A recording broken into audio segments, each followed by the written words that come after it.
We have our first interview, our first green room session of 2026. We're talking with Jordan Schmidt. He is the front man of Freezemachine. As you can see, this is also, I believe, the first masked interview we've done since I've been here at QLZ. How you doing, man? I'm fantastic. Thank you so much for having me, Ryan. You're the man. So was letting you know kind of before we're going to have you guys the air spotlight on Friday. So tomorrow for people that maybe are watching this either tonight or they're watching it tomorrow morning. You guys have a new track out called New Life. We've had you guys on in the past with a track called Thought You Knew, which was the first song you guys put out to radio.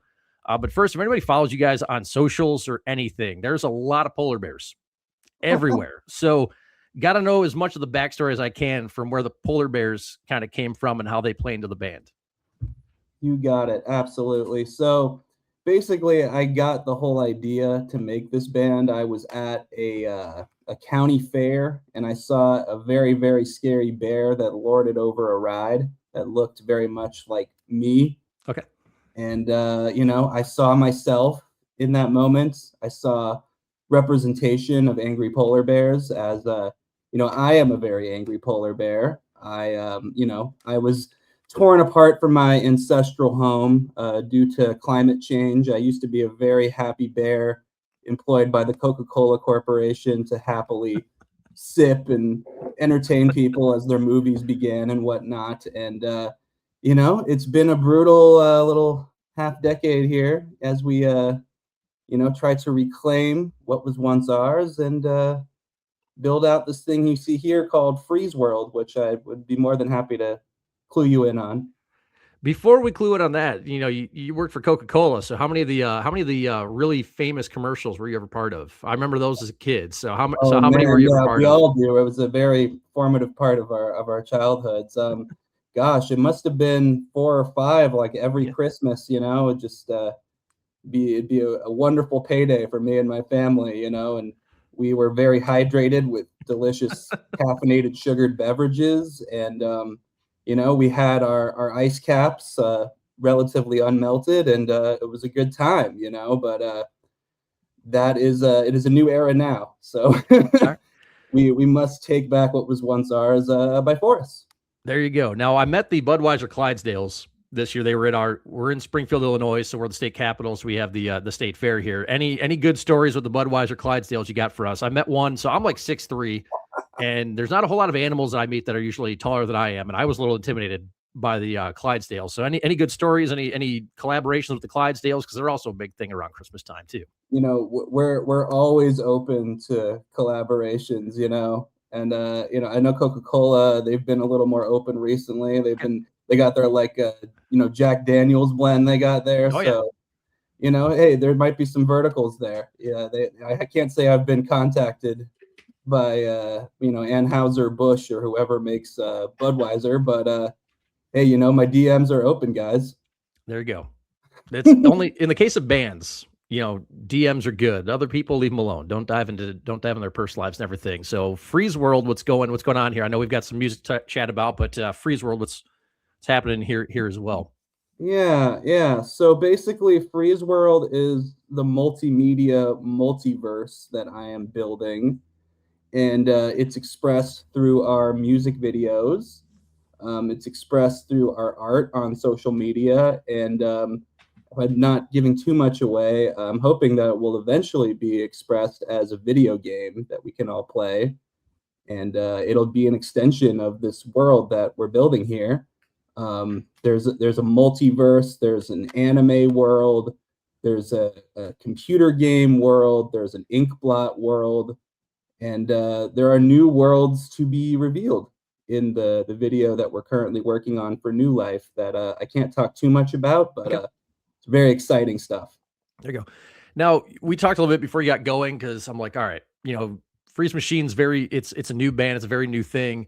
What's it like? You've been in other bands before. You're talking about, you've got a whole like computer generated, background and world and everything that you've done. You're talking about video games. Like, did you ever think when you started out as a musician, you would be talking about like, I'm going to make my band, but I'm also going to try to like tie in video games to it? For this band, Freezemachine, it was a day one thing. Okay. Like literally, I was sitting there with my producer and I was like, I want to create an animated band And that was all I had at the time. I wanted animation. I think we expanded more with like the PS2 style retro aesthetics and everything. And I'm happy that we did that. But initially it was just like, let's take like the concept of like Gorillaz and like Daft Punk when they did the Discovery album and just be a digital appearing band, an animated band, and not have this like person to person like parasocial relationship that it Okay. seems most bands have with their audience. We deliberately wanted to avoid that by setting up Freeze World because it's about the visuals and the lore and the multimedia and not so much like me as a human being, quote unquote, Yeah. interacting with you on that level. I kind of want the music and the art to speak for itself. Okay. Awesome. Well, you answer this however you want them, but every time we have bands like on the Art Spotlight, it's a lot about introducing the band to our audience and the song that we're playing. And I always like to at least get some information on the song. You can whatever standpoint you want to take it from of how the song came together, meaning behind it, whatever it is. But what's something that you'd like our audience to know about this song or take away from this song? Yeah, absolutely. I mean, New Life is equal parts excited and anxious, and I think we can all relate to that as we progress through our lives. We try to change our lives and make them as exciting and fulfilling and lucrative and all those wonderful, beautiful things that life has to offer. But change can be scary. And, I was not working on music that intensely. I was in many bands for many years, but as soon as the pandemic happened, it was like there was no place to play. A lot of people in my life, a lot of them just coincidentally moved away or did other things. And it was just sort of like, well, that's it, you know? Yeah. And, it took me some time to kind of put this idea together and kind of find a new music that I relate to. And I think discovering modern metalcore music just really gave me the motivation to want to figure something out that was gonna be great, fulfilling for me and exciting for me because like I'd done the band thing before, like let's just show up, let's play, let's throw and go, let's take some press photos. And it's boring because every band is doing it in the entire world. And the intention economy is very limited. So that's why we decided to go in this direction of multimedia focused metal. We're a multimedia metal band, multimedia modern metalcore band. Say it 3 times fast. You've found your own subgenre here. So what's it like? And it's cool because I'm talking to you. You're the first interview for this year. I've got another buddy who just started a project and started a band probably about maybe about a year ago, and they've got maybe 3-4 songs out right now. And it's kind of I'm glad for these interviews because what's it like? And I don't always get to ask bands this, but like when you're starting, what's it like kind of finding your sound? Like do you go in before any of the music is even recorded and knowing what you want, or is it kind of like let's put some stuff out there, let's kind of discover kind of what our sound is? Yeah, I had a manifesto before I recorded a single line. I'd had some demos that I was kind of just making music without any purpose for a while because I didn't have the concept for the band yet.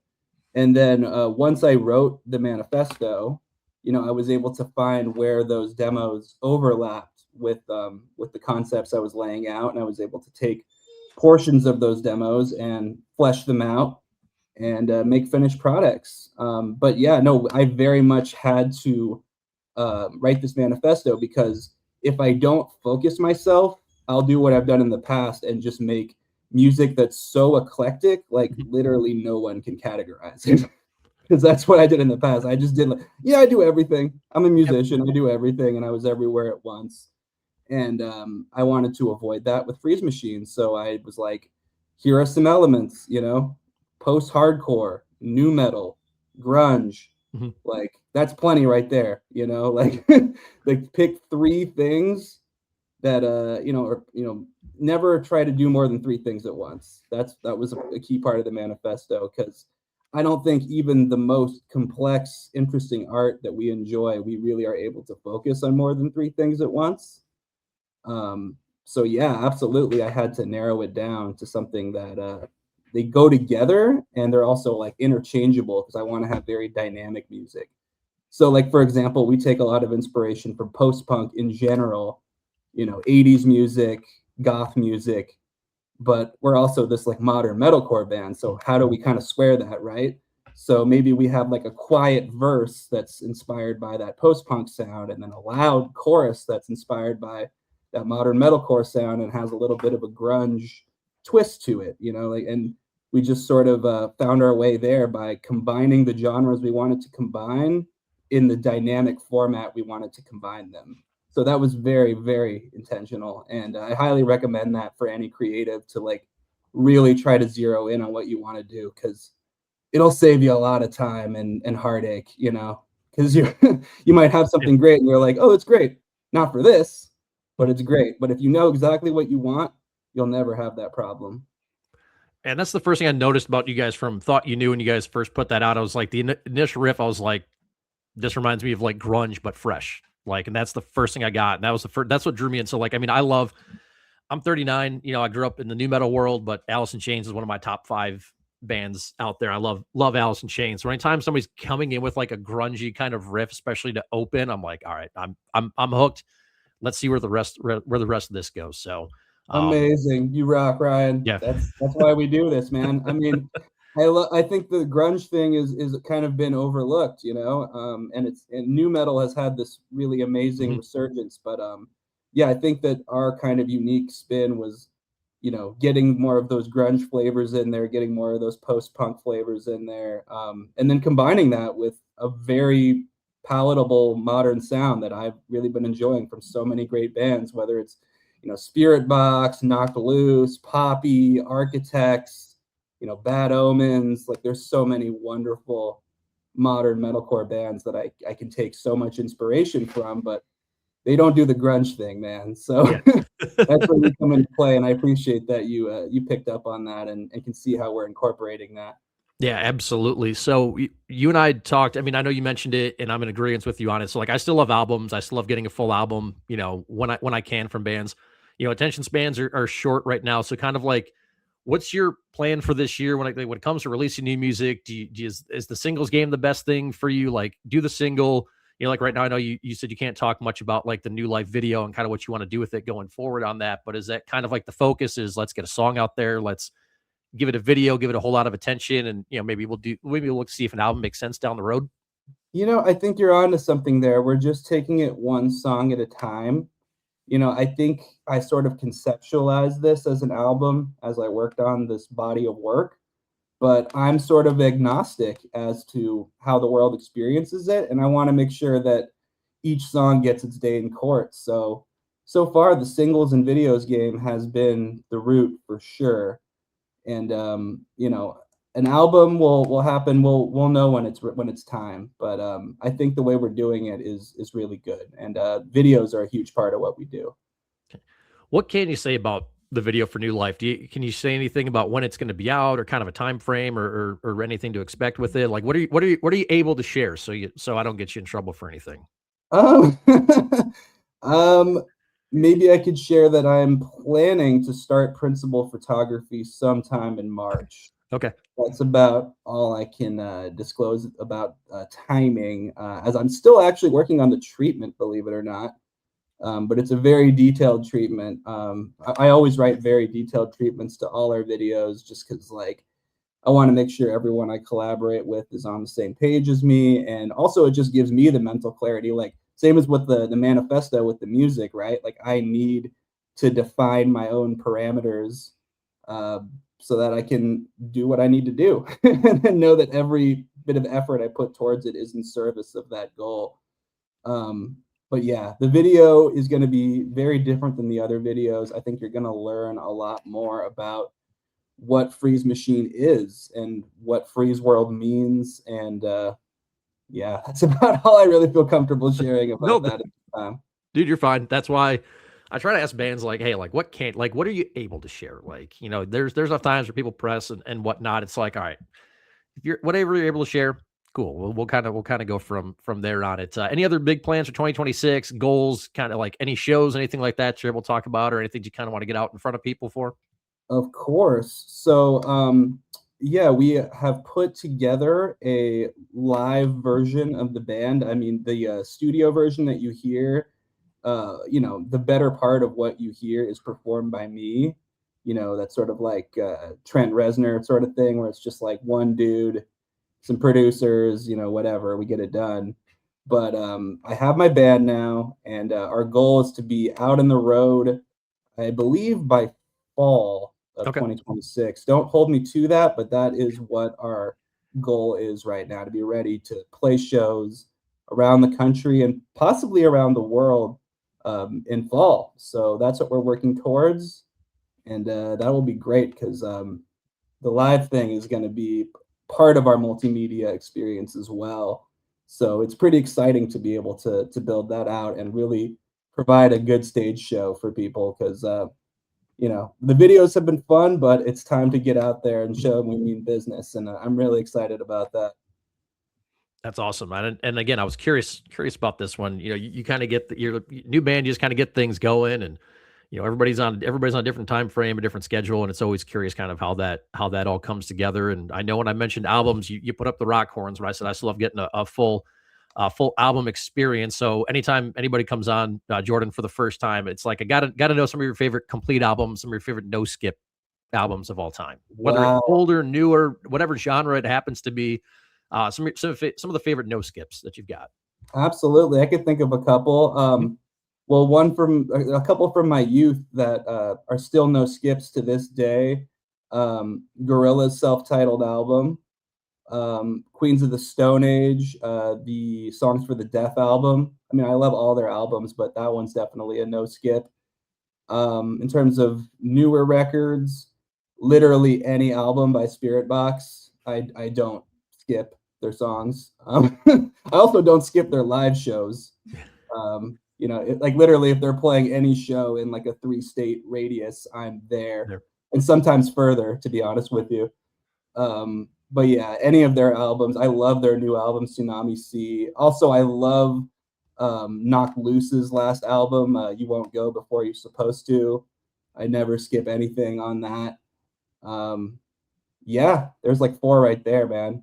No, it's good. That's some people think you're just asking for one. I'm like, if you've got multiple, feel free to share multiple. And again, man, Freezemachine, you guys, New Life track we're getting on here Friday, January 9th, Artist Spotlight. So our time here, Illinois in the Midwest, 8:30, 1:30, 7:30 if you're listening in California, where East Coast, West Coast, wherever you happen to be, or subtract 2 hours, East Coast, add an hour, wherever you happen to be listening from.